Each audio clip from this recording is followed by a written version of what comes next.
Dr. David Clark. Oh, Mr. Speaker, this is indeed an interesting debate to be having here in the House. We do, on this side of the House, support what is left of this bill. It became very evident through the process that the homework of the government hadn't been done, that the minister, unfortunately, had failed to instruct his officials clearly, to question the motion put forward by the Prime Minister that we should unite these markets in this way. This, as I recall the history of it, it was about something that the Prime Minister promised after a backslapping episode, I think, with Kevin Rudd in Australia. This is where it came from. It was a great idea. Let's do this. It seems logical on paper. Let's give it a whirl. And away they went. I don't know if they were kayaking at the time or quite what they were doing, but there was no real outcome, and they'd had I don't know, was it a pyjama party, or one of the members of the opposition will be able to tell me, the other side there will be able to tell me what happened and what preceded this bright idea. And on paper, it does sound like a very simple and bright idea. Reduction of time and resources spent by businesses applying for and obtaining patents in both countries, a regime that sits slightly at odds with each other, that requires correction and duplication and so on. Why wouldn't you address that? Why wouldn't you get stuck in and make it a single regime across the country? Seems pretty sensible. And as Melissa Lee has just said, New Zealanders fancy themselves as being able to do some of these things more efficiently and better than our cousins across the Tasman, and we often do in these common market things. So the idea looked good on paper, and somehow that was the end of it. A bill was drafted up, it went through, tickety-boo, send it off to the parliamentary chamber. We'll rip this one through, we'll put a big tick next to it, and we'll claim that we've made business easier. That's what we do as a government. But there was no homework done, Mr. Speaker. What became evident in the process as this went through the Select Committee, there had been no homework done. They hadn't even talked to the industry itself. The government had not talked to the industry that would be affected by the legislation. It is almost beyond belief. I've never seen anything quite like it in this parliament. And of course, as Mr. Cosgrove said in his contribution, the dexterity required for the government to reverse its original position in this particular bill was admirable. It was awe-inspiring. It turned on the head of a pin and claimed and then have eviscerated the bill, sending it through the parliament. Now, how much does each bill cost that goes through the parliament in terms of the time of all the members sitting here? It would be hundreds of thousands of dollars, I dare say, by the time you add in the staff time to get one bill through this parliament. It is important that this parliament debates issues that make sense, not ones that haven't been homeworked first, not ones where the minister's trying to do the Prime Minister's bidding without checking out whether it's a good idea in the first place, because then it leads to this kind of embarrassment, where we stand here in the House and have to reverse out, find an elegant way for the government through, and believe you me, it would have been delightful for us to oppose this bill, but we realise on this side of the House, and we certainly hope, that we will inherit this legislation before too long, because this government is now so out of touch, so arrogant that it doesn't want to consult industry on anything, and it's digging its own grave right now with this kind of legislation. And we hope, ultimately, when we're in government, to manage this kind of legislation and make it good and better for business. But across there, they're making an absolute bugger's muddle of this. And that is why we're standing here today, supporting a bill that started out doing one thing and now does almost nothing.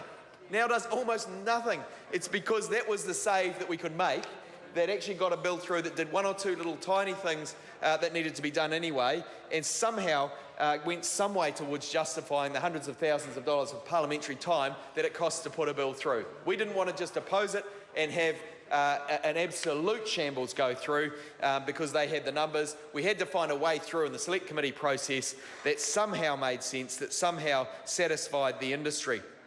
The industry, of course, put up the argument that when you are looking at doing patents and so on, it is advantageous to have a local industry that knows how this stuff is done, that is close to business in your own country.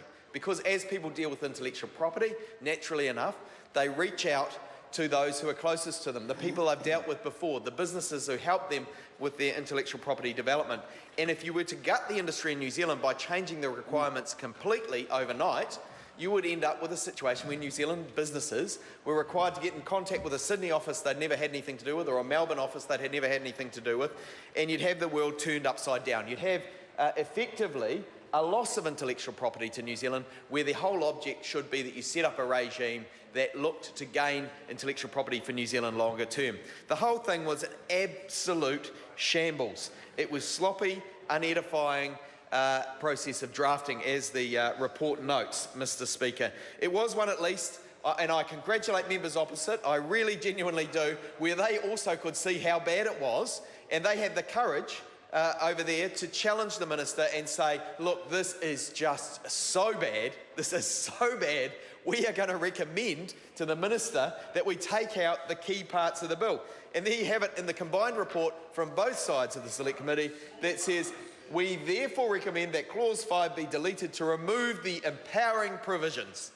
It doesn't get much plainer than that, Mr. Speaker. They gutted the bill, and they agreed to gut the bill because it just did not make sense. Those on the Select Committee did their job, and I congratulate them on that side of the House. Sometimes they require a little bit of pushing, a little bit of guidance to challenge the minister, and I can understand that. The backbenchers want to be ministers themselves one day, don't want to criticise colleagues. But in this case, those members opposite, they should stand up and take a bow. And Mr. Brett Hudson and our Chair Melissa Lee, they should stand up and take a bow, because they were prepared to challenge the minister, and they were right.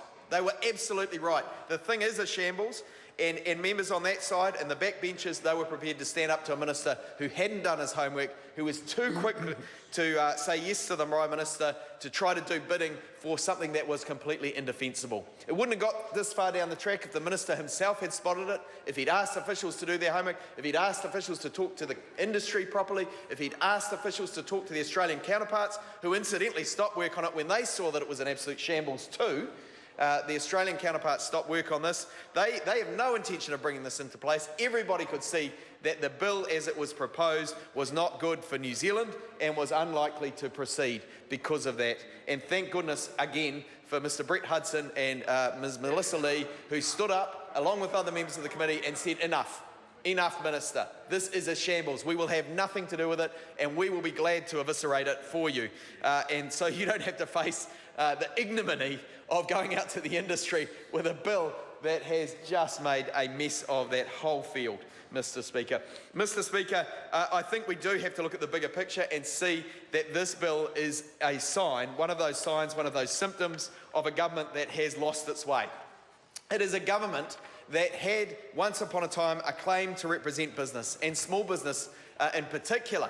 But here, of course, in this bill, the very group affected by this bugger's muddle would have been small business. A government that's so out of touch it doesn't think it needs to consult the very industry that is affected by the bill, Mr. Speaker. You've got to ask yourself what they were doing, what the minister was doing when he waved this bill through to the Parliament. It's half-baked. But we're seeing that across government, Mr. Speaker. We're seeing that in housing policy. They come forward with a half-baked housing policy when we've got people out there who are living in cars, Mr. Speaker. We've got people living in cars, and their half-baked solutions will not solve that. And I challenge members opposite to continue to challenge the ministers who are out of touch, those backbenchers across there who I again say should take a bow for agreeing to make these changes in the bill to save it from its own fate.